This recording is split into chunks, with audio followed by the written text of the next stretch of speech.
Shalom saudara-saudara yang terkasih di dalam Tuhan. Bersyukur pada hari ini kita masih bisa mendengarkan Renungan Suling edisi 13 Februari tahun 2023. Sebelum kita mendengarkan firman Tuhan pada pagi hari ini, marilah kita bersama-sama untuk bersatu di dalam doa.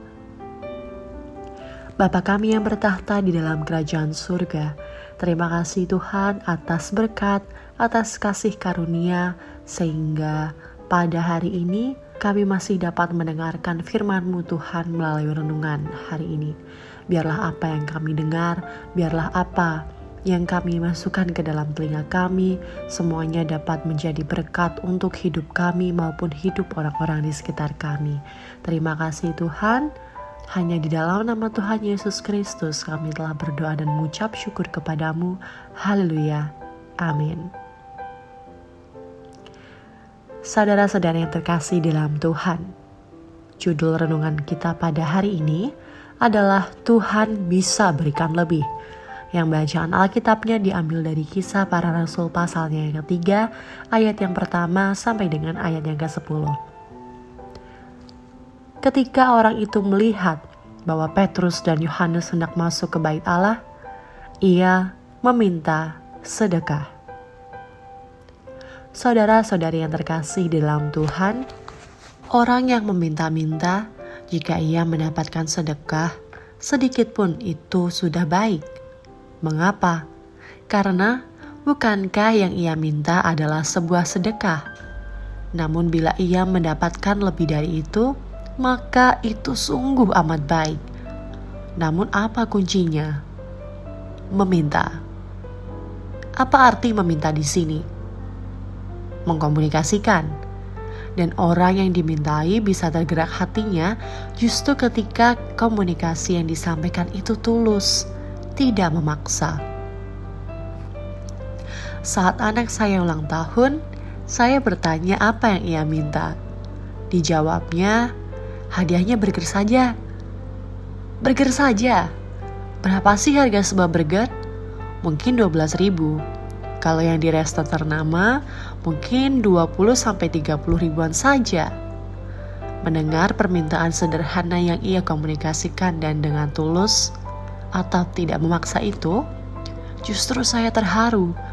Karena keterharuan tersebut, saya memutuskan memberikan tidak hanya sebuah burger, tapi 2. Bahkan ada tambahan-tambahan lainnya. Sebaliknya, di hari lain, anak saya mengirim chat lewat sebuah aplikasi uang virtual. Dia bilang, sebagai hadiah kelulusan, apa boleh meminta uang 9.000? Mungkin ada yang ingin dibelinya. Namun karena jarang buka aplikasi tersebut, saya tidak menyadari adanya pesan. Setengah tahun kemudian, ketika iseng membuka aplikasi tersebut, baru saya menyadari adanya sebuah pesan. Sebuah permintaan yang lagi-lagi sederhana namun mengharukan. Tapi bagaimana reaksi saya? Justru sedih. Saya memanggil anak saya, menunjukkan pesan tersebut, dan berkata, "Maaf ya, Mama tidak tahu kamu ternyata kirim pesan. Tapi bahwa Mama tidak merespon, mengapa kamu tidak bicara Mama bahwa kamu kirim pesan? Mengapa tidak bilang bagaimana caranya sampai Mama tahu bahwa kamu ingin hadiah kelulusan?" Lanjutannya di dalam hati saya berkata, "Kalau saja kamu bilang nak, kalau saja kamu bilang terus sampai Mama tahu pesanmu, Mama akan berikan tidak hanya 9.000 yang sedikit itu, tapi lebih." Saudara-saudara yang terkasih di dalam Tuhan, bila orang tua duniawi saja bisa punya keterharuan semacam ini dan tergerak memberikan lebih sekuat yang dia mampu, bagaimana Tuhan Yesus yang adalah Bapa surgawi kita dan Dia itu Allah?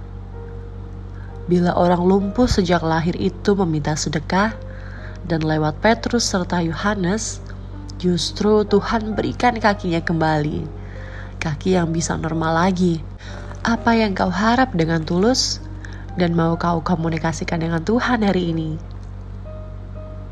saudara-saudari yang terkasih di dalam Tuhan, yang menggembirakan hati Allah adalah ketika anak-anaknya mengajak ia berbicara. Ya, marilah kita berdoa untuk pokok doa kita pada hari ini, yaitu doa bagi kesejahteraan kota Salatiga.